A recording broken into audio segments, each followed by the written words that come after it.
Welcome to the course. In this video, I'm going to give you a thorough overview as to what the site size measuring technique is. I'm also going to walk you through a process of how to set up your drawing boards effectively. I'll also show you the highlights of what you're supposed to look for an effective reference image and how to work with them properly. In this module, we'll be discussing how to measure accurately. And the technique that we're going to be using is a great introductory method, and it's called site size measuring. And what this means is that when we take our measurement from our reference piece, we transfer it over to our own paper at exactly the same size that we see it. And as your art skills improve, your measuring skills can also evolve into other techniques, but this is a really good place to start. Now, the image that we're going to create using this measuring technique is called a construct. It can also be called a cartoon or a preliminary drawing, but what this image does is actually serve as a blueprint and a foundation for the rest of the drawing. It's also the stage of the drawing in which we do the majority of our measuring in order to establish that accurate framework. This method has a central axis lines that act as a central fixed point in which you make all of your other measurements from. I personally like this method a lot more than the grid method because it actually teaches you to draw. You can see the image as a whole and you begin to understand the bigger picture and how all these components work together. And along with those central axis lines, I will also teach you how to look for numerous clues within the image in order to make all of your other measuring calculations, such as proportions, angles, alignments, negative space, squinting. All of these little tips and techniques that combined will actually allow you to be able to develop the eye to be able to see and gauge your measurements accurately. This module is quite comprehensive. So let's get started. So let's talk about the reference image that we're going to be using for this drawing. In the description below, you'll see a section called Reference Image Downloads. And you'll see that you'll be given 3 different choices. And the choice you make depends on your circumstances. So the one that I'm going to be working with through the duration of the course is this larger one. It's an 11 by 17 piece of paper. This is a standard piece of paper that you can get from any kind of copy center.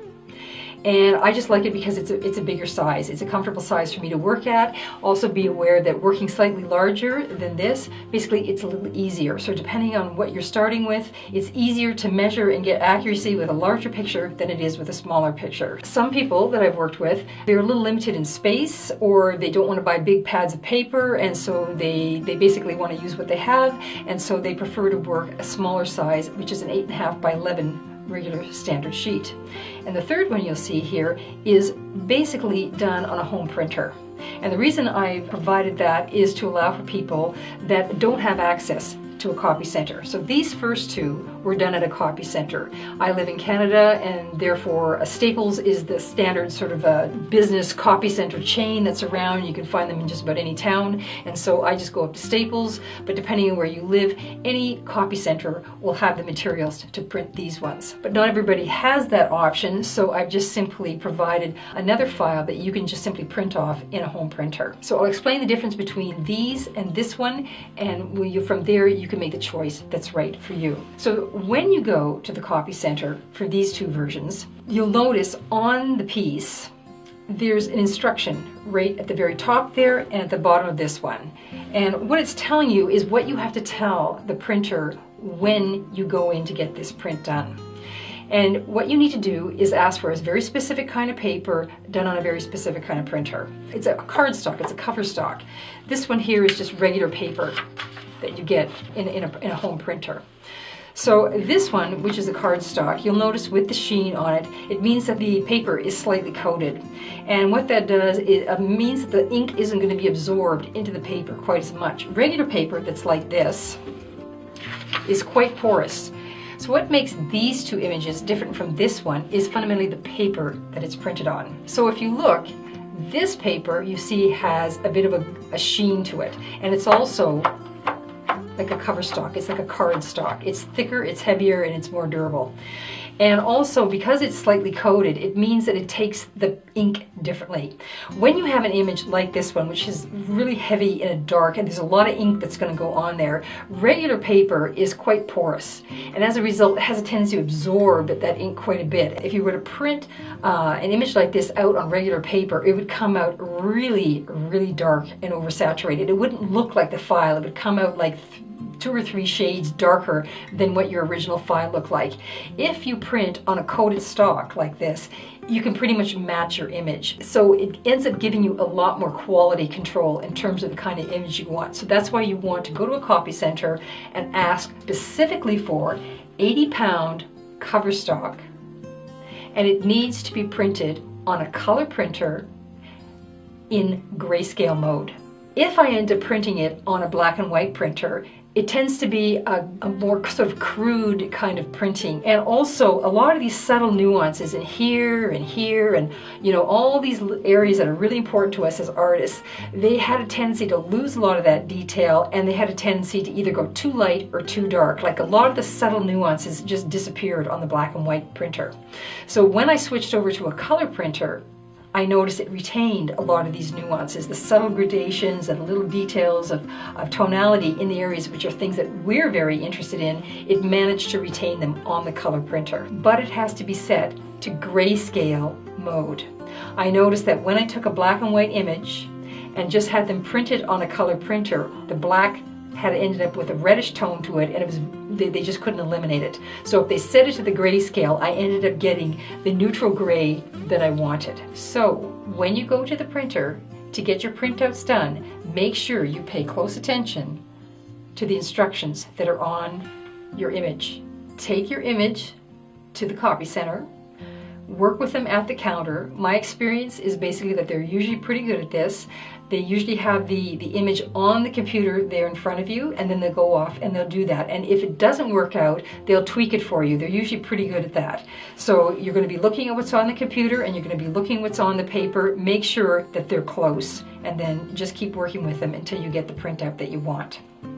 They're not terribly expensive. They will cost you a few dollars at the most, and because it's on this nice stock, they're very hardy and it'll work pretty well for you. But when we move over to the home printing version of this, you'll notice that it's a little bit lighter. If I used this version over here, this thing would become totally saturated. You can't use it. So basically the file that I provide for the home printer one is considerably lighter than these two.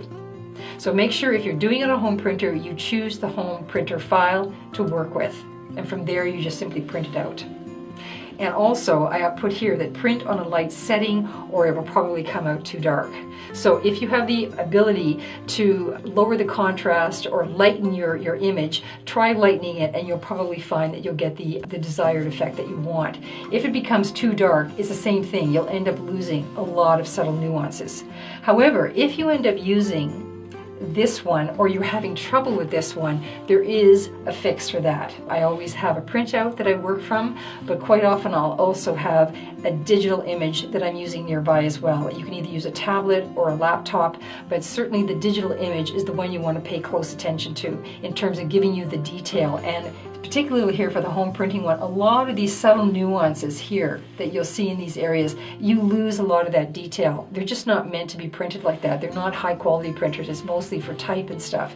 So basically this will serve as a reference in terms of getting your proportions and sort of the basic image, but in terms of getting details and the subtlety of tonality, it's best to work from a digital screen.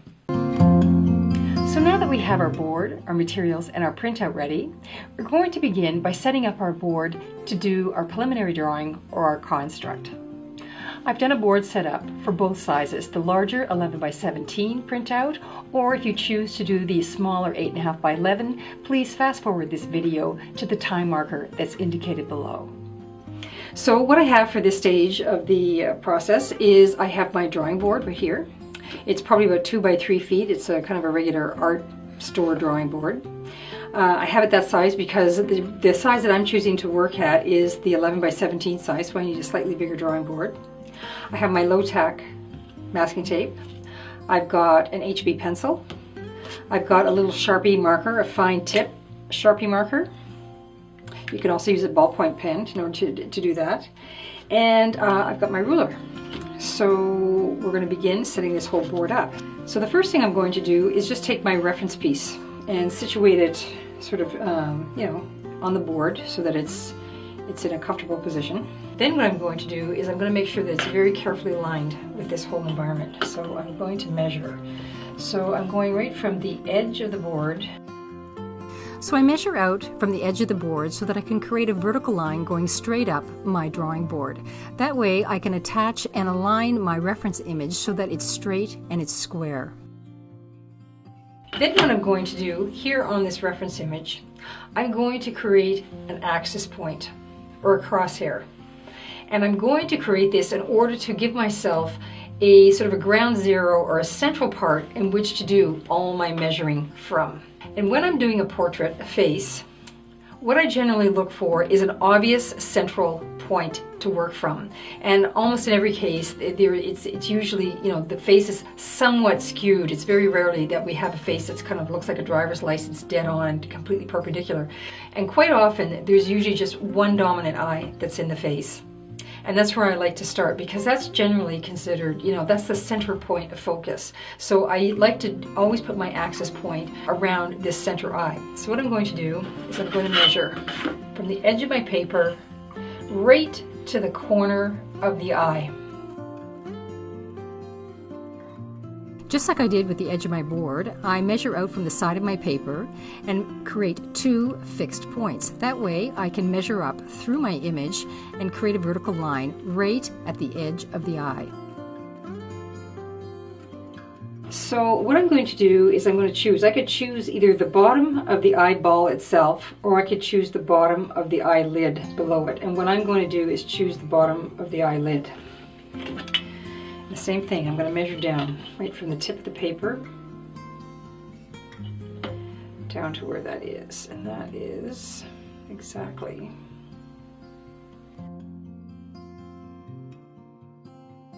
Now I repeat the process working from the top of my reference image in order to create a horizontal line going across my reference piece right at a certain fixed point below her eye. So now I've got this line right through the middle of her face, like that.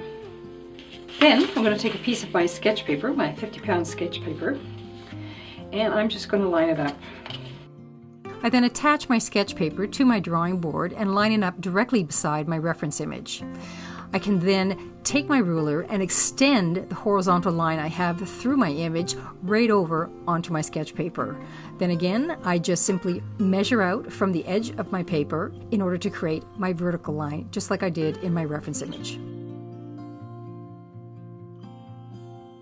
These two together. I'm also making these marks on my board as well, mostly because we're going to be changing our paper, and I want to be able to line things up carefully afterwards.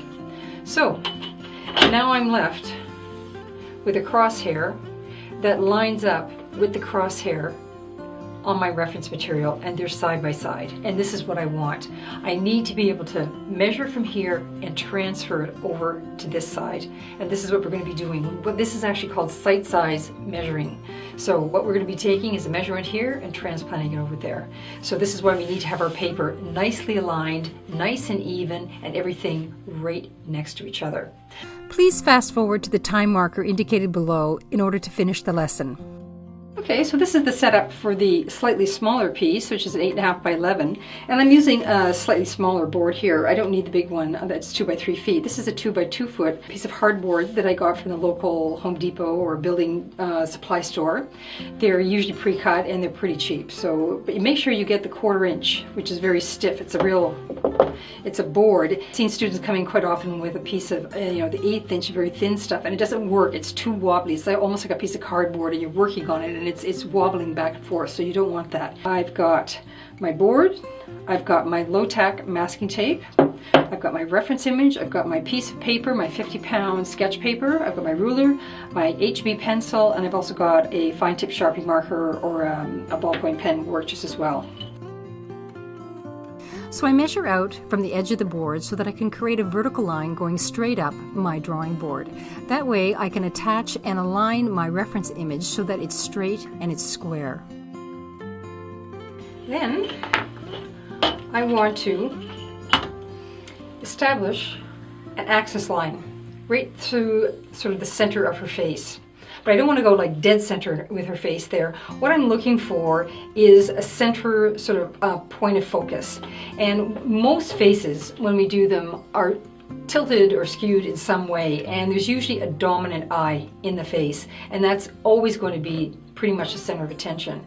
So what I always do when I'm doing a face, I always look for the corner of that dominant eye, and that's what I use as my reference point in order to be able to measure everything out from there. So I can see that that's the corner of her eye there, so I'm going to measure in and see what the measurement is. Just like I did with the edge of my board, I measure out from the side of my paper and create 2 fixed points. That way I can measure up through my image and create a vertical line right at the edge of the eye. And I'm going to do the same thing coming from the top. And I have a choice. I can either go at the bottom of the eyeball itself, or I can go to the bottom of the eyelid, which is just directly below it. There's a hard shadow along there. So I'm going to choose to go with the lid. So I have to measure and see how far that is away. Now I repeat the process, working from the top of my reference image in order to create a horizontal line going across my reference piece right at a certain fixed point below her eye. I then attach my sketch paper to my drawing board and line it up directly beside my reference image.